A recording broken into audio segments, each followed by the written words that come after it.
Israel has lost this so-called war. Now, before we discuss the murderous onslaught against Rafah, which is in the south of Gaza, bear in mind what I just said there. Israel has suffered a catastrophic defeat, militarily, strategically, politically, morally.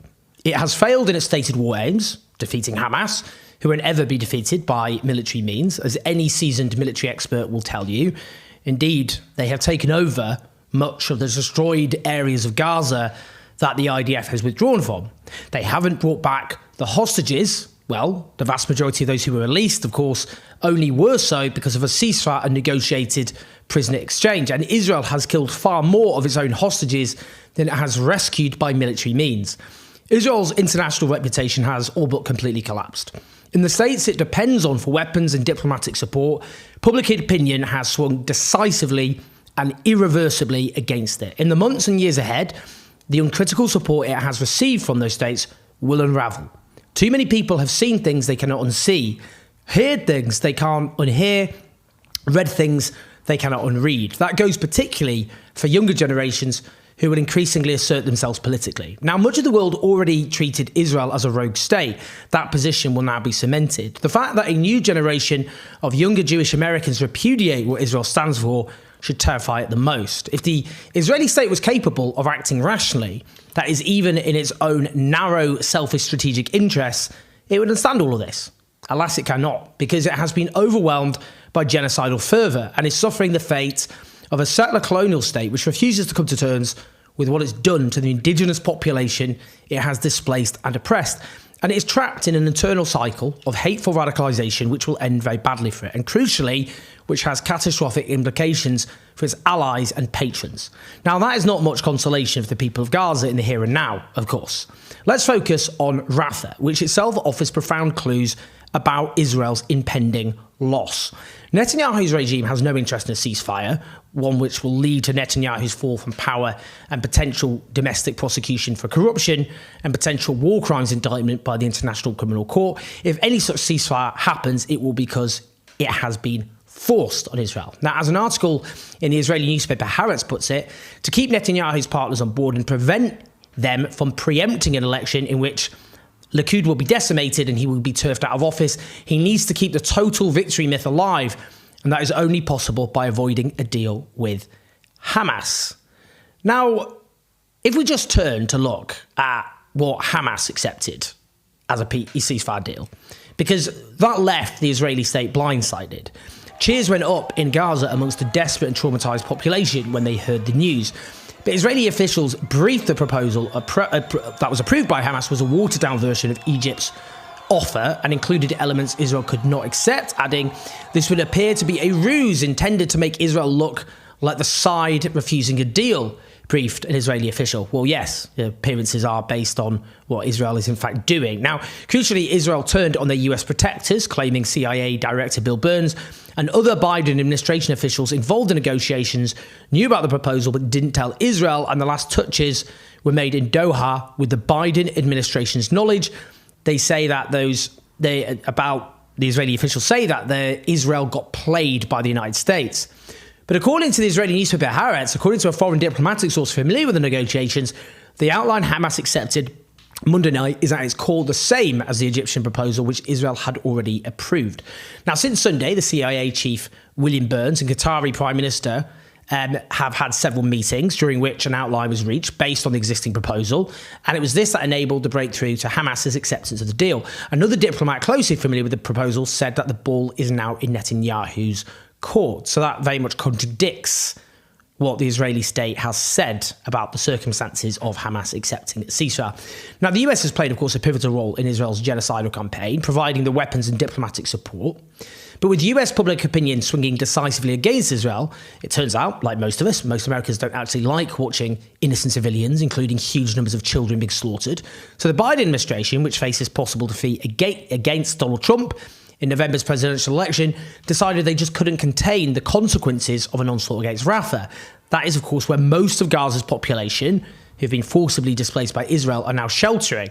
Most of Gaza, of course, has been destroyed. Rafah is the last place which hasn't been ravaged by an Israeli ground assault. Now, Palestinians were told if they fled to the south, they would be safe. That was a lie. Israel has repeatedly dropped 2,000-pound bombs on so-called safe zones in the south. And crucially, the nearby southern city of Khan Yunis has been virtually destroyed. And they said over and over again, made it clear that the south would not suffer the sorts of fate of the north. And yet we can see what happened to Khan Yunis. Estimates of 90% of its buildings ruined, perhaps the most ravaged part now of Gaza. Now, the Rafah crossing, that's what connects Gaza to Egypt, is also absolutely crucial for any humanitarian aid to enter Gaza, as this spokesperson for the Norwegian Refugee Council made clear yesterday. If a Rafah offensive takes place in full force, that would lead to the collapse of the aid response that is really reliant on the Rafah hub to distribute aid, to organize aid throughout that area. Well, Israeli forces have seized control of the Rafah crossing. Israeli soldiers filmed themselves crushing an I Love Gaza sign. Well, that's the perfect visual metaphor for an onslaught defined by mass slaughter and destruction, an attempt to erase Gaza from the face of the earth. Now, let's focus on the humanitarian consequences of seizing the Rafah crossing. Let's just listen to this spokesperson from Gaza's main humanitarian agency, UNRWA. What impact this border crossing has had? The closure of the crossing, I should say. Yeah, the closure of the crossing since Sunday is having catastrophic impacts on everyone in Gaza. Since October, this has been the main entry point for goods coming into Gaza. There has only been a trickle of goods coming in. And since Sunday, the crossing has been closed completely. And this has devastating impacts for the people of Gaza, who are already on the verge of famine. So no aid coming in means no aid distributed after a couple of days. And equally importantly, Rafah, Kerem Shalom are the only entry point for fuel in Gaza. So without the fuel, there's no ability for trucks to move around. There's no ability for desalination plants to operate and provide safe water. There's no electricity. It cuts off everything. Rafah, Kerem Shalom, they're the lifeblood for the small amounts of goods that have been coming into Gaza since October. So absolutely devastating. Now, Israel has pursued a deliberate policy of starvation. It has explicitly and publicly and repeatedly promised it would do that from the start. And what it did was block aid from getting in, impose lengthy and intentionally onerous screening processes, arbitrarily banning crucial aid from getting in over and over again, refusing to open sufficient crossings, waging an all-out war against UNRWA, the biggest humanitarian agency, with a smear campaign based on no evidence, then blocking it in particular from accessing the worst hit areas of northern Gaza, allowing far-right Israeli protesters to block aid from getting in, destroying roads in Gaza so aid can't travel, killing more aid workers than in any other conflict in recorded history, including foreign aid workers, so that foreign NGOs suspended their work, killing police officers charged with protecting aid convoys, repeatedly massacring Palestinians when they were searching for that food, and at the same time destroying Gaza's domestic food production and agriculture. We could go on, blocking fuel from getting in so you can't get the aid around. Now, they've seized the Rafah crossing where aid comes in, most of it. Well, everything we know about Israel's behaviour suggests that spells catastrophe for Gaza as a whole.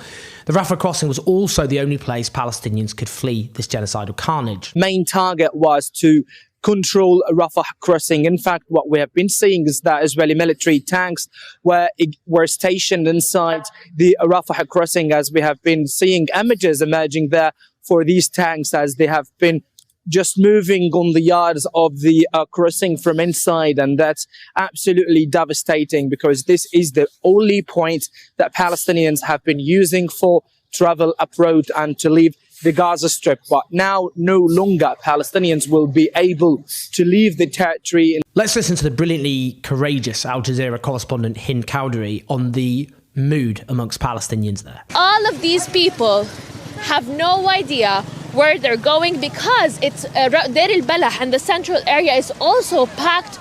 We're talking about UN facilities, hospitals, schools, even empty agricultural lands are now tents, and hundreds of thousands of people settled there. Displaced multiple times from place to another, from central to the south, Palestinians are left in despair and fear, not knowing where to go, where no place in the Gaza Strip is safe.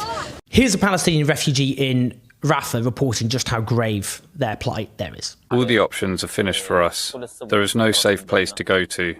especially that we have family members, children and elderly sick people. It will be very hard for us to move from Rafah to another place. There is no other place. Let me tell you about Nahadir, who is a former Palestinian journalist who I interviewed on this channel earlier this year. Now, we raised enough money, thanks to you, over £85,000 to get him and his family out of Gaza, including not just his children, but the kids of his brother, who was killed by the Israeli state. Fortunately, it's not that straightforward. We thought we were close to getting him out, but we haven't managed to get him out yet, or more to the point, we haven't managed to get him and his family out in time, given what's just happened in Rafah. The night before last, from Rafah, he sent us a message. He said, "It's 3 o'clock now after midnight. We didn't sleep at all. The rockets around us from every side, just tens of meters. Numbers of close neighbours have been killed. It's partly of killing kids, newborn, women and old, in addition to men and young people. We do not know if we will survive or not if this continues till morning. It is one of the hardest nights in Rafah. Love you all, my friend, salam." When I messaged him later, he said they forced us to leave Rafah from its eastern area to Khan Yunis city. We just reached. I can't describe what is Khan Yunis. It's totally destroyed. It's something like end of the world movies. Horrible, sad, empty, death everywhere, no inhabitants. He told me to share these messages with the world, to tell the people what those criminals do. He added, it's part of their military operation against the civilians to destroy the city as they did previously with Gaza and Khan Yunis. They are bloodthirsty, he adds. I asked him about food and he says they have the bare minimum quantity and the worst quality. Now, I've seen hideous footage of the horrors unleashed by Israel since the Rafah offensive, including 2 children crushed to death, the tongue of one of them squashed out of his skull, the eye of the other squashed out of his skull as well. In other videos, first responders pick up the organs and remains of bodies from rubble, while a child, her clothes incinerated, her skin scorched off her body, screams with pain. If these victims were not Palestinians, if they were Westerners, these kids, those responsible for these barbarities would be denounced quite correctly as amongst the worst monsters of our time. But indeed, one of the great atrocities of our age continues, facilitated by our governments every step of the way, despite their hand-wringing. Now it's much, much too late. Now, Netanyahu declares the entry into Rafah serves 2 of the main objectives of the war, returning our hostages and eliminating Hamas. We have already proven in the previous release of hostages that military pressure on Hamas is an essential condition for the return of our hostages. I mean, it's just rewriting history here, given that was a ceasefire agreement. That's what allowed those hostages to be released because of the cessation of fire. Now, he says the Hamas proposal yesterday was designed to torpedo the entry of our forces into Rafah. That did not happen, as the War Cabinet unanimously determined the Hamas proposal was very far from Israel's core demands. In the rest of his statement, he declares he won't allow Hamas to restore what he calls its regime of evil, that a delegation will be sent to Cairo for ceasefire talks with that in mind. But meanwhile, Israel will continue the war on Hamas, as he puts it. In truth, of course, a war on the Palestinian people of Gaza. Now, the Israeli anti-war academic Ori Goldberg suggests the Rafah offensive is for domestic consumption and for the appeasement of Netanyahu's base, that a deal will be signed within the week, that Netanyahu is doing this to look tough on Hamas while bringing hostages home, via a deal that is, and hopes that the Israeli public is so used to him that he will remain in power. This academic adds, this only makes the situation more shameful for the international community for Gaza, and he concludes the genocide in Gaza is even more serious for the indifferent, careless way it was carried out, seemingly at no cost. When this horror is over, the international community should acknowledge its complicity, and Israel should face the consequences of his actions. Well, whatever the truth of this analysis, and obviously we must desperately hope for the violence to end, his final conclusion is, of course, correct. Yes, Israel will continue to inflict horrific suffering and mayhem. There's no question about that, I'm afraid to say. But it has lost. Israel will never recover from this. It spent 7 months waging a war of annihilation against a strip of land no bigger than East London, and it has failed in its war aims, exposed its weakness, brutally widened its own internal divisions, and turned global public opinion, not least in the States, which prop it up, against it. They have lost. And whatever happens in Rafah now will simply underline that loss. If they commit more atrocities, more suffering, then they will pay an even greater price than they're already going to pay. But it's up to us to turn that loss into justice. That is justice for the Palestinian people. Because as things stand, they are a desperate, cornered animal. And I think we all know that desperate, cornered animals can inflict the worst damage yet. Please like and subscribe. Do leave your comments. Would love to hear your thoughts as ever, which I always read. Do share this video, listen to us on the podcast, and keep the show on the road. Help us take on the Pro War Media at patreon.com/Andreas84. I'll speak to you soon.